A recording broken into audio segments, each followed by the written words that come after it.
शरीर से श्वास, श्वास से मन, मन से बुद्धि, बुद्धि से चित्त और चित्त से आत्मा अर्थात स्वयं को अनुभव कर ध्यान के सूक्ष्मता में डूबने का एक सरल माध्यम सूक्ष्म ध्यान कहलाता है।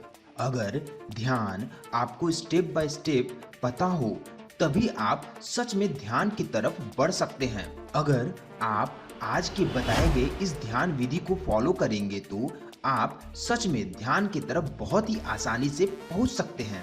सूक्ष्म ध्यान कमाल की ध्यान पद्धति है जिसमें आप अपने शरीर के सभी भागों को महसूस कर ध्यान के एक अलग स्तर पर पहुंच जाते हैं। और अगर आप सूक्ष्म ध्यान की तरफ बढ़ते जाएंगे तो आप अपने लाइफ में घटी घटनाओं को बहुत ही बारीकी से समझ पाएंगे और उसका सही निष्कर्ष निकाल पाएंगे। सूक्ष्म ध्यान की 6 अवस्थाएं हैं। यह 6 अवस्थाएं हैं शरीर, प्राण, मन, बुद्धि, चित्त और आत्मा। इन 6 अवस्थाओं पर कितने मिनट ध्यान देना है इसके बारे में हम आपको आज बताएंगे। अब इस प्रक्रिया को कैसे करते हैं चलिए जानते हैं। सबसे पहले आप अपने हाथ और पैर को अच्छे तरीके से धो लें और किसी साफ सुथरे और एकांत जगह का चयन कर लें। अब फर्श पर कोई भी आसन बिछाकर बैठ जाए। कोई भी एक पोजीशन को सेलेक्ट कर लें। आप इस तरीके से बैठे जिसमें आप लंबे समय तक बैठ सके और आपको लंबे समय तक बैठने पर कोई भी दिक्कत न हो। आप ऐसे पोजीशन का चयन करें। रीढ़ की हड्डी बिल्कुल सीधी होनी चाहिए। दोनों हाथों की उंगलियां अगर ध्यान मुद्रा में हो तो ज्यादा उत्तम होगा। अब आपको 3 बार लंबी गहरी श्वास लेना है और धीरे धीरे छोड़ देना है। बॉडी को बिल्कुल रिलैक्स कर देना है। रीढ़ की हड्डी बिल्कुल सीधी होनी चाहिए। शरीर में कोई भी तनाव नहीं होना चाहिए। बिल्कुल रिलैक्स होकर बैठ जाएं। अब आपको अपने शरीर पर ध्यान रखना है। आप शरीर के किसी भी भाग पर ध्यान कर सकते हैं, अर्थात आप अपने शरीर के किसी भी भाग को अंतर्दृष्टि से देख सकते हैं। यानी कि आपको अंदर ही अंदर जिस भी जगह जाना हो आप जा सकते हैं। जैसे कि आप अपने पैर की उंगलियों को अनुभव कर सकते हैं, आप अपने घुटने को अनुभव कर सकते हैं, आप अपने कमर को अनुभव कर सकते हैं। आप इस तरीके से शरीर के किसी भी भाग पर ध्यान कर सकते हैं। बस आपको यह ध्यान रखना है कि आपका ध्यान किसी और जगह न जाकर सिर्फ शरीर के अलग अलग अंगों पर ही जाए और कहीं न जाए। इसे करने का एक सबसे अच्छा तरीका यह है कि आप अपने आप को ऐसा सोचिए कि आप अपने शरीर में ही कैद हैं। आप अपने शरीर से बाहर नहीं निकल सकते हैं। अपने शरीर में किसी भी स्थान पर जा सकते हैं, घूम सकते हैं, उस स्थान को देख सकते हैं। और अगर शरीर के सभी स्थान पर आप जा चुके हैं तो आप अपने मस्तिष्क की संरचना को देखने और समझने की कोशिश करें, परंतु शरीर से बाहर कोई भी क्रिया न करें। इस स्थिति को आपको 5 मिनट तक करना है। 5 मिनट बाद अब आपको अपनी श्वास पर ध्यान देना है।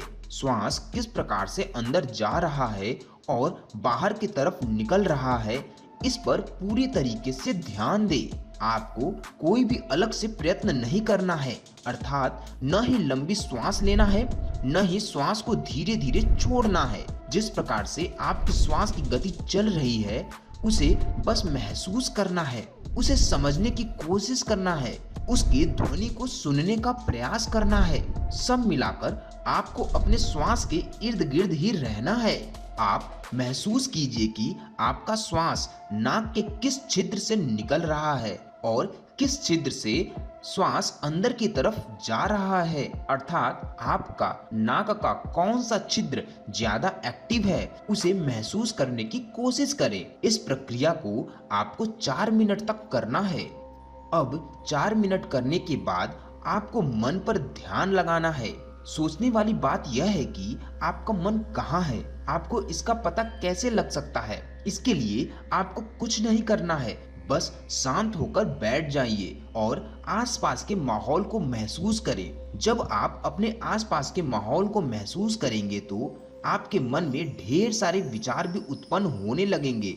आप उस विचार को बस आने दीजिए। जो भी आपका मन सोच रहा है उसे सोचने दीजिए। आप उस पर कोई भी प्रतिक्रिया न करें, अर्थात आप अपने मन से बनाकर कोई भी चीजें न सोचें। जो भी आपके मस्तिष्क में स्वतः रूप से आ रहा है उसे आने दीजिए, उसे चलने दें। यह हो सकता है प्रारंभ में थोड़ा सा मुश्किल भरा कार्य हो, परंतु समय के साथ आपको समझ में आ जाएगा कि विचार किस तरीके से आपके मन में आ रहे हैं और उस विचार को आप किस प्रकार से महसूस कर पा रहे हैं। आप उसकी क्षमता को समझने लगेंगे। आपको यह प्रक्रिया 3 मिनट तक करनी है, अर्थात जो भी विचार आ रहा है उसे 3 मिनट तक आने दें और उसे बस महसूस करें, कोई भी प्रतिक्रिया न करें। अब 3 मिनट के बाद आपको अपने बुद्धि का प्रयोग करना है, यानी बुद्धि पर ध्यान लगाना है। अब बुद्धि पर कैसे ध्यान लगा सकते हैं? उसके लिए सिंपल सा तरीका यह है कि जो भी विचार आपके मन में उठ रहे हैं उस पर सवाल उठाना, अर्थात कि जो विचार आपके मन में चल रहे हैं वह विचार कहाँ से आए हैं, यह विचार क्यों आए हैं, आप यहाँ क्यों बैठे हैं, आप क्या कर रहे हैं, यह जीवन क्या है। सिर्फ क्वेश्चन और क्वेश्चन से जुड़े जो भी आपका मस्तिष्क आंसर दे रहा है उसे सोचना, यानी कि सब कुछ सोच विचार कर कार्य करना। हर चीज के बारे में जिज्ञासा उत्पन्न करना कि यह वस्तु ऐसी क्यों है, हम कौन हैं, हम यहाँ पर क्या कर रहे हैं, हमारा जन्म क्यों हुआ है और जन्म हुआ है तो मृत्यु क्यों होगी, क्या मृत्यु को टाला नहीं जा सकता। ऐसे जो भी प्रश्न आपके मन में उत्पन्न हो रहे हैं उसे उत्पन्न करें और उसके बारे में विचार करें। इस प्रक्रिया को कम से कम आप 3 मिनट करें। वैसे तो अगर आप इसमें डूब जाएंगे तो बहुत ही लंबे समय तक डूबे रह सकते हैं, अर्थात प्रश्न और उत्तर के जंजाल में आप फंसते जाएंगे। परंतु आपको फंसना नहीं है, आप इसे 3 मिनट या ज्यादा से ज्यादा 10 मिनट तक कर सकते हैं। अब आपको 3 मिनट बाद अपने चित्त पर ध्यान लगाना है। अब चित्त क्या है उसे समझना होगा। देखिए, हमारे अंतःकरण में 4 वृत्तियां होती हैं। अंतःकरण अर्थात जो आपके मन में चल रहा है, जिसे कोई भी देख नहीं सकता। जैसे मन को कोई भी नहीं देख सकता, लेकिन मन बहुत कुछ कर सकता है। बुद्धि को कोई भी देख नहीं सकता, परंतु बुद्धि बहुत कुछ कर सकता है। आप अंतःकरण को ऐसे समझ सकते हैं कि आपके अंदर कोई भी ऐसा विचार उत्पन्न हो रहा है जिसे आप ही कंट्रोल कर रहे हैं या आप कंट्रोल नहीं कर पा रहे हैं, परंतु उस विचार के बारे में आपको पता है। उसे ही अंतःकरण की वृत्तियां कहते हैं। तो अंतःकरण की 4 वृत्तियां होती हैं: मन, बुद्धि, चित्त और अहंकार। मन में संकल्प लेने की शक्ति अर्थात विल पावर होता है। बुद्धि में निर्णय लेने की शक्ति प्रदान होती है, अर्थात बुद्धि को किसी भी चीज में निर्णय लेने का सामर्थ्य हासिल होता है। अब चित्त की बात आती है। चित्त मन और बुद्धि को सम्मिलित कर उस पर रिसर्च करता है और एक नया परिणाम निकालता है। आपके मन और बुद्धि से मिलकर क्या क्या रिजल्ट निकल रहा है उसे ही चित्त कहते हैं। अब आपने जो अपने मन और बुद्धि पर 3-3 मिनट तक ध्यान किया था, इसके बाद अब आपको चित्त पर 4 मिनट तक ध्यान लगाना है। इसमें आपको बस पीछे के 6 मिनट को सोचना है और उसके बारे में निष्कर्ष निकालना है कि पीछे के 6 मिनट में आपके साथ क्या क्या घटना घटी है। यानी मन पर जब भी आप ध्यान लगा रहे थे तो आपको कैसा फील हो रहा था, और बुद्धि पर आप जब भी ध्यान लगा रहे थे तो आपको कैसा फील हो रहा था। देखो दोस्तों, चित्त को एक्सप्लेन कर पाना इतना आसान नहीं है। इसे सिर्फ अनुभव ही किया जा सकता है।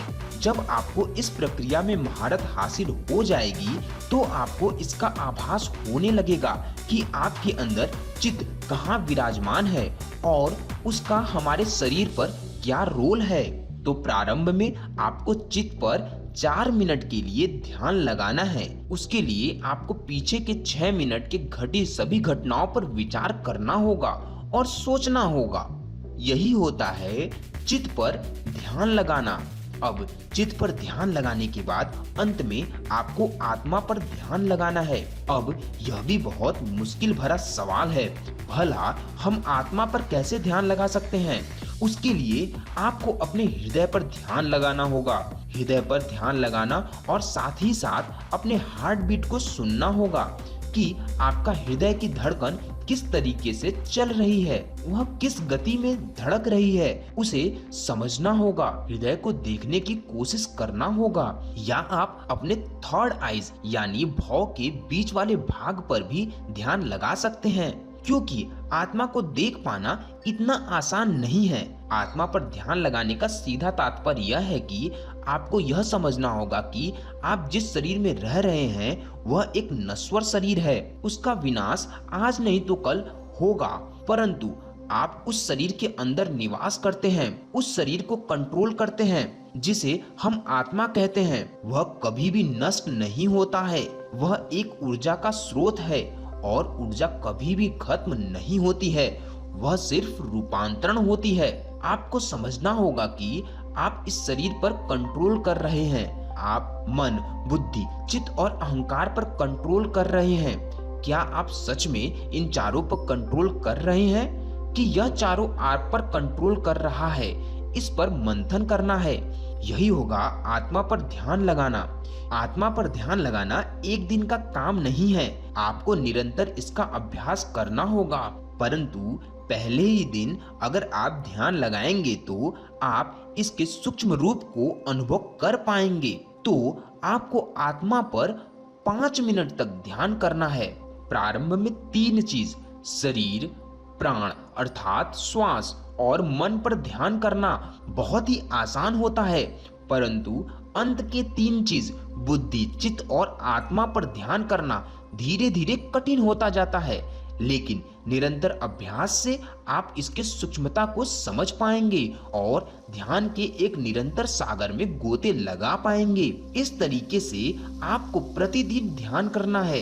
अब आपको सब मिलाकर 24 मिनट तक ध्यान करना है, यानी शरीर पर 5 मिनट ध्यान, प्राण पर 4 मिनट ध्यान, मन पर 3 मिनट ध्यान, बुद्धि पर 3 मिनट ध्यान, चित्त पर 4 मिनट तक का ध्यान और आत्मा पर 5 मिनट तक का ध्यान करना है। इस तरीके से ध्यान करना आपको एक नया अनुभव प्राप्त कराएगा।